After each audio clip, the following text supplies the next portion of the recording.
Sejam todos bem-vindos.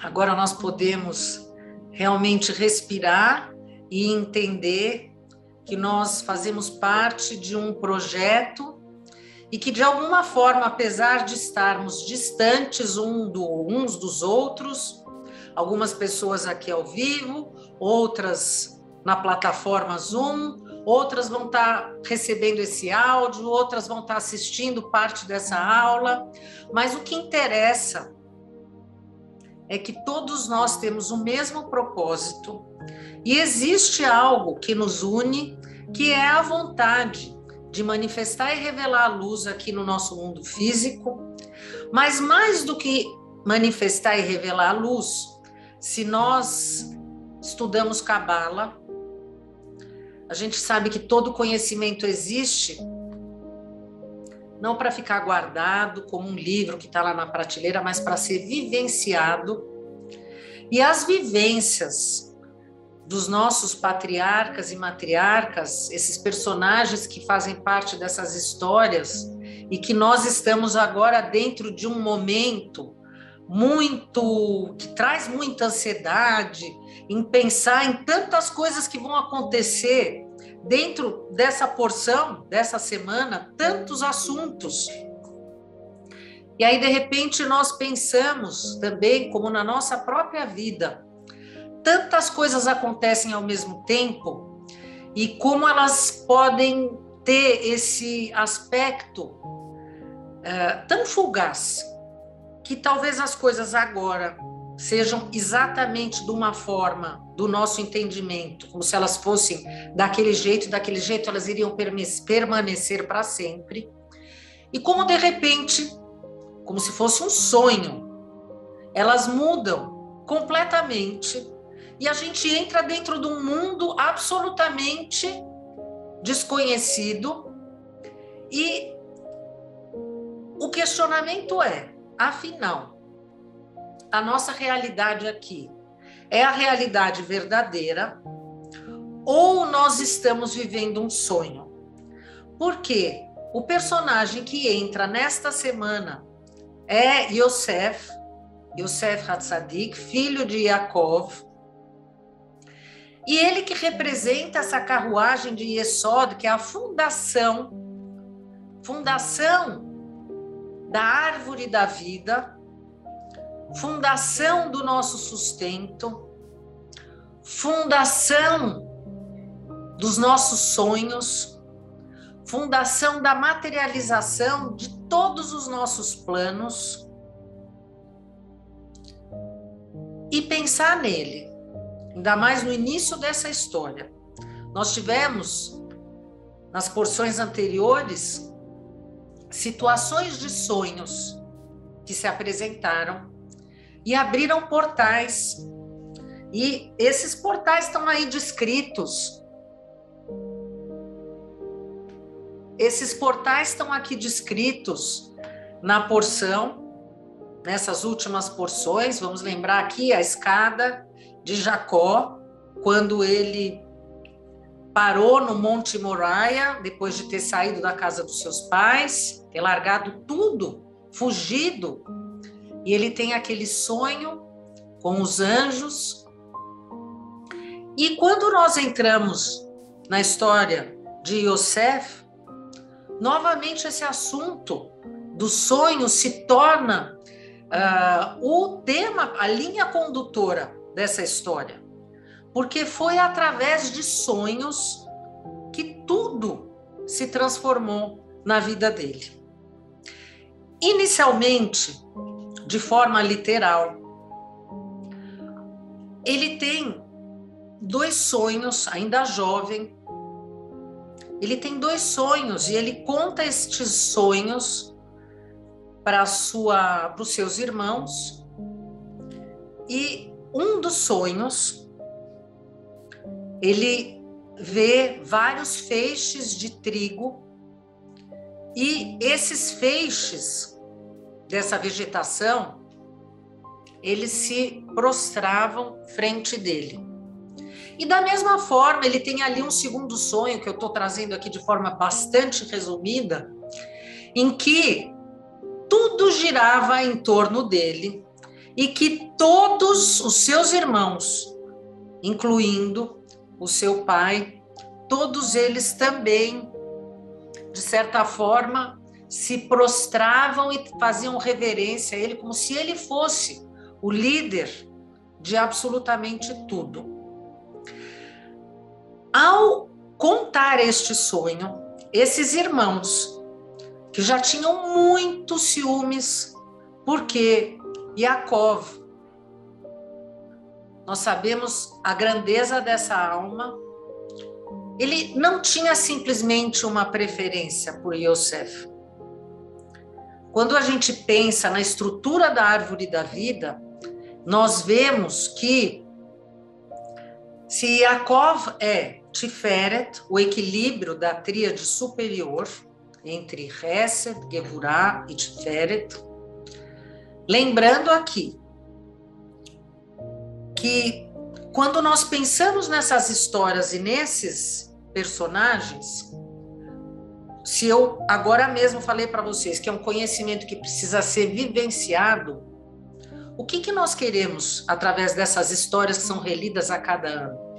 Incorporar cada vez mais cada um destes personagens dentro de nós. Por quê? Cada um deles representa uma consciência divina. Se a gente pensar numa emanação, é uma parte divina do nosso Criador, que nós queremos que esteja brilhando dentro de cada um de nós. E cada ano, quando nós mergulhamos dentro dessas histórias e a gente se aproxima de cada um desses personagens,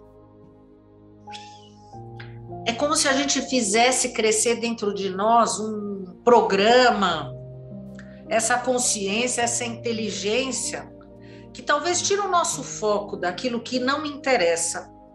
Por quê? Se o mundo verdadeiro é o mundo do sonho, e o mundo do sonho é o mundo verdadeiro, nós queremos chegar cada vez mais próximos de uma verdade. Mas nós não sabemos ainda qual é a verdade. Mas seguindo estas verdades que eles apresentam para nós cada vez vamos conseguir chegar mais próximos. Fazendo aqui uma reflexão. Se Abraão e Sara são aqueles que representam Hesed, vamos imaginar, sem Hesed, uma pessoa sem misericórdia, uma pessoa sem compaixão, uma pessoa sem amor, ela é um animal, não é um ser humano, ela é um sub-humano. Então, é algo que nós precisamos ter dentro de nós. Em segundo, quando a gente pensa em Yaakov e Rivka, em Isaac e Rivka, em Isaac e Rebeca, nós pensamos aí em Gevurah, pensamos num julgamento.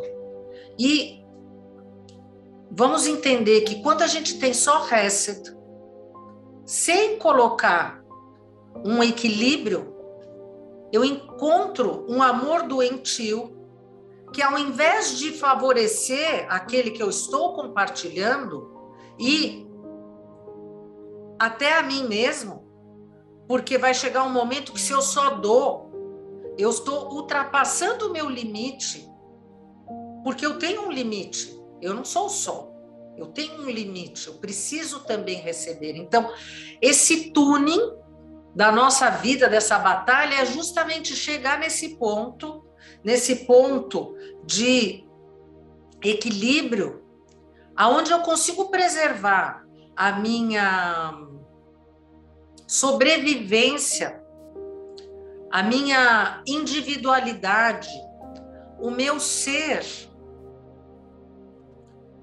porque eu preciso preservar isso também.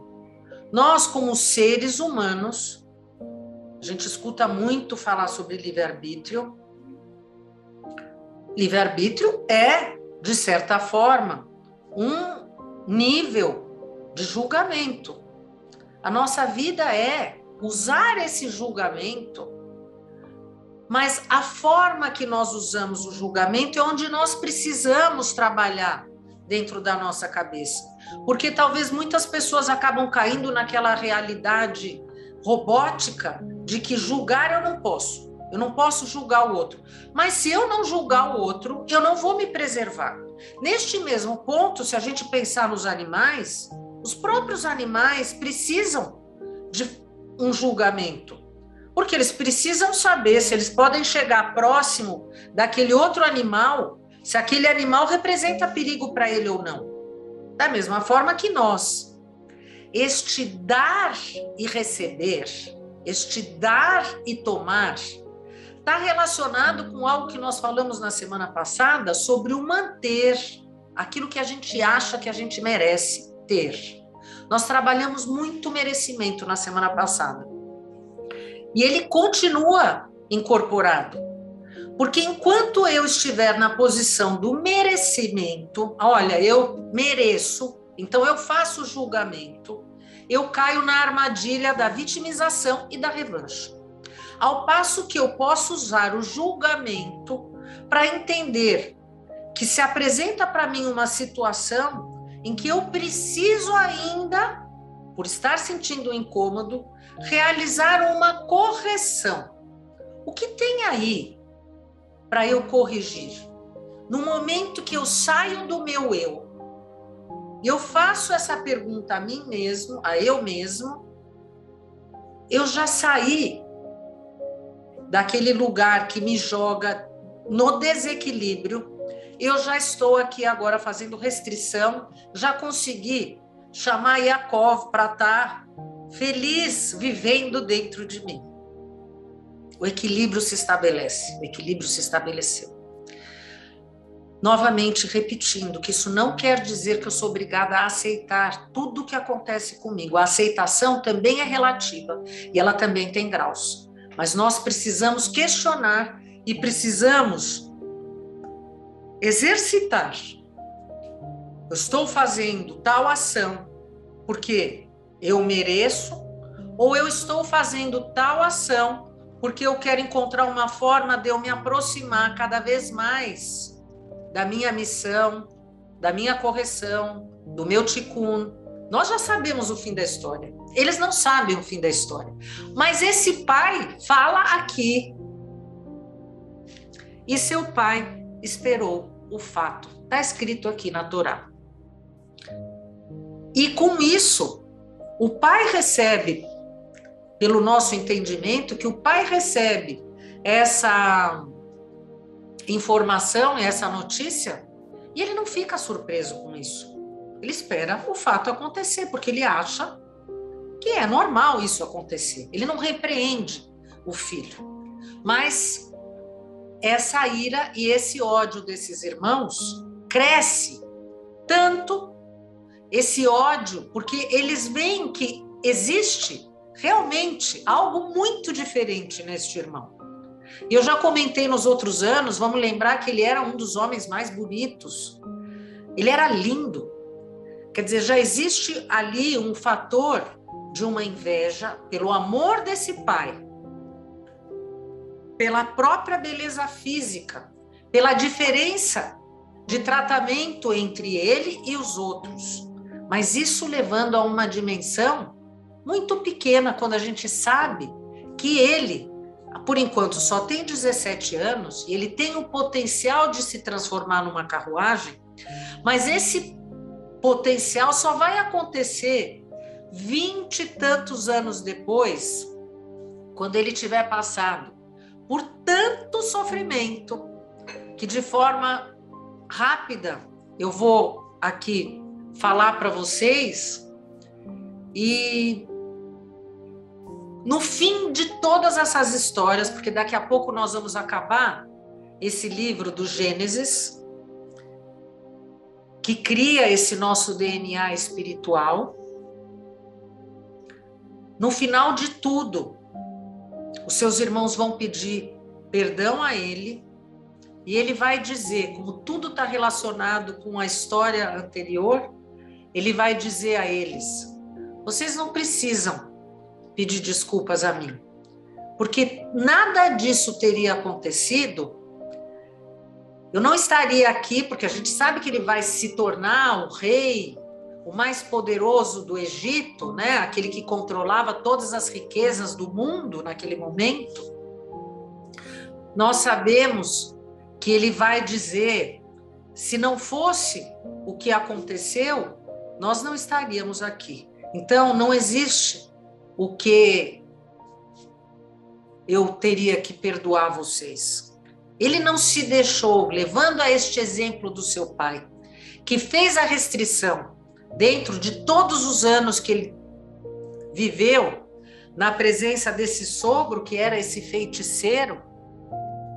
Ele poderia ter ido em frente, pedindo, né, uma equiparação. Quando nós dormimos, o que acontece? A gente tem a ilusão de achar que nós precisamos dormir porque o nosso corpo precisa ser carregado. O nosso corpo precisa ter essa bateria que vai ser carregada. Mas, na realidade, a nossa alma, a nossa Neshama, fica nessa batalha de dominar o nosso corpo, as nossas ações. Essa batalha incansável. E o nosso sono representa o momento em que a nossa alma se livra desse peso e ela sobe para este nível, onde ela vai receber essa energia, esse alimento, e vai se recarregar. Por isso que uma pessoa que fica muitos dias sem dormir, ela enlouquece. Porque se fosse simplesmente descansar o corpo, a gente poderia ficar lá deitadinhos, vou ficar parada, só respirando para descansar o meu corpinho.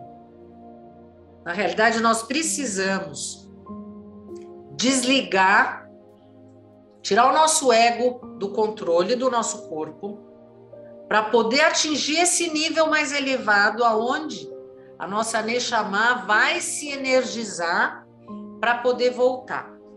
Esse processo, quando ela volta e a gente acorda,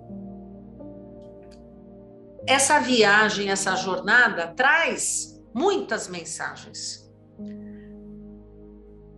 Mensagens estas que, se a gente pudesse ver elas de forma completa, a gente já saberia o nosso futuro 100%. Mas o fato é que, da mesma forma que nossa visão física ela é restrita, essa nossa visão, cada vez que nós agimos querendo tirar proveito do outro e roubando o prazer do outro, nós colocamos mais peso e a nossa alma, ao invés de conseguir voar, ela está carregando pedra. Então, ela não consegue alcançar níveis mais altos. Isso é a primeira situação. A segunda situação, nós também não conseguimos ver grande, mas o fato daqueles que semanalmente estão aqui, ampliando a sua consciência, tentando se conectar de forma diferente, fazendo questionamentos dentro da sua cabeça, isso tudo é um processo que vai ampliando a possibilidade, o potencial de receber a mensagem certa na hora certa.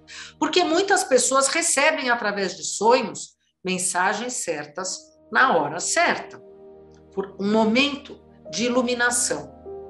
Outro fato muito importante, o cuidado antes de dormir.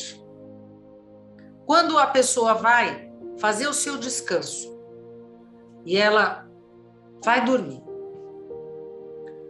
a nossa alma sai nessa jornada e ela não está mais brilhando, de certa forma, protegendo este corpo físico que tinha uma energia que no momento do sonho já não tem mais, no momento do sono, desculpa. E nós temos muitas entidades que querem receber energia, querem sugar as nossas centelhas, porque nós também somos seres divinos. Nós não somos somente seres do mal. Nós temos negatividade, mas também nós temos coisas maravilhosas. E quando a gente está com a guarda fraca, essas energias podem simplesmente chegar e se acoplar a nós e dizer, bom, aqui eu vou ficar. Por isso que, dentro da tradição judaica, a primeira coisa que se faz é lavar as mãos. Porque naquele momento, ao fazer este preceito, eu não estou simplesmente lavando as minhas mãos. Eu estou lavando toda e qualquer negatividade que, porventura, naquela noite tenha chegado próximo de mim. E a outra coisa, que é importantíssima, antes de dormir, eu devo fazer uma oração. Eu estou saindo para uma viagem. O que vai acontecer? Eu não sei, eu não estou mais no controle. Uma oração de agradecimento pelo dia que foi vivido com a força da vida, aconteça o que tiver acontecido. Se Yosef é esse ser, ele expressa a gratidão no fim da história, dizendo, não precisa se desculpar. Quer dizer, ele sabe que se apareceu a dificuldade, era aquilo que precisava acontecer para que a correção pudesse ser feita. Então, agradecer e convidar a presença da luz, dos anjos protetores, dos nossos mestres, para nos acompanharem durante o processo do sono. O que muitas pessoas acham que não tem problema fazer. Eu não vou nem entrar no assunto do Feng Shui, do celular ligado do lado. Não vou entrar nesse tema, não preciso. Agora é aula de Cabala. Então, eu vou falar em termos espirituais. Não vou nem entrar no termo energético material. Dormir com a televisão ligada. Assistir notícia antes de dormir. Com que bagagem você vai estar ajudando a sua alma nesse momento em que ela precisa subir mais livre possível, mais leve, mais pura? Nós realmente temos que tomar esse cuidado, nós temos que tomar essa decisão de, na verdade, assumir que nós somos seres divinos, imagem do nosso Criador. É um sonho ou é uma realidade? Quanto mais elevada for, quanto mais pura for aquela pessoa, mais acesso ela vai ter à linguagem da alma e mais acesso essa alma vai ter ao mundo superior espiritual. Quanto menos, mais difícil vai ser para fazer esse acesso. Mas se na própria Torá, que traz para nós todas essas mensagens de sonhos proféticos, sonhos reveladores, então é algo que a gente tem que ficar alerta? Sim. Nós devemos contar o sonho? Não. O que aconteceu? Comentários. O que aconteceu com Yosef depois que ele contou aquele sonho maravilhoso para os irmãos? Passou 22 anos. Talvez ele teve a situação de sucesso dele 22 anos em atraso e sofrimento para ele poder manifestar aquele potencial que ele teve através da revelação da sua alma, porque os sonhos de Yosef eram muito claros. Não precisa ser um grande sábio para fazer essa interpretação. E ele levou em frente esse grande sonho, porque ele tinha essa certeza do sustento, de entender que tudo faz parte desse plano maior, que o equilíbrio se encontra quando nós conseguimos seguir o caminho, seja ele qual for, acreditando que a luz está por trás de absolutamente tudo. Então vamos fazer tudo da melhor forma possível, sem ser contaminado com essas outras ideias, convidando sempre a presença dos nossos mestres, para que a nossa alma possa fazer essa viagem, essa jornada de forma segura, acordando também com uma oração, para que aquela mensagem que porventura tenha sido recebida durante o sono possa chegar mais clara. Quanto mais nós colocarmos a nossa consciência dentro disso, mais nós vamos conseguir se comunicar com este nível elevado da nossa alma. Nós precisamos querer. Nós precisamos, antes de dormir, fazer esse diálogo interno e pensar: eu quero me conectar com a minha alma pura. Eu quero receber mensagens que eu possa incorporar dentro do meu dia, que vai acontecer, essa nova oportunidade que vai acontecer amanhã. E eu preciso estar com os meus ouvidos limpos, o meu coração limpo, não cheio de pedra, não cheio de negatividade, de raiva, de ira, por não ser o vencedor naquele momento, ser a vítima que precisa estar por cima de tudo. Acreditar que a verdade da vida não é um sonho. A verdade da vida é estar vivo, aqui, agora, acreditando que cada um de nós vai atingir esse sonho da imortalidade. Basta querer. Eu agradeço a presença de todos vocês. Obrigada. Nós vamos estar juntos nessa semana muitas vezes. Na quinta-feira, vamos ter uma live no Instagram com o Rabino Joseph Salton para falar sobre a festa de Hanukkah. Sexta-feira, às 6 horas, no YouTube, acendendo as velas da Shabbat, falando também sobre Hanukkah. E no domingo, às 6:30 da tarde, no meu canal do YouTube, com o Rabino Joseph Salton, acendendo ao vivo a primeira vela de Hanukkah, para todo mundo entrar na certeza da luz dos milagres. Milagres não vão ser sonhos. Milagres vão ser materializados através de mim, do meu eu e de vocês, de cada um de nós, porque nós somos puros milagres materializados e vamos fazer acontecer muito mais.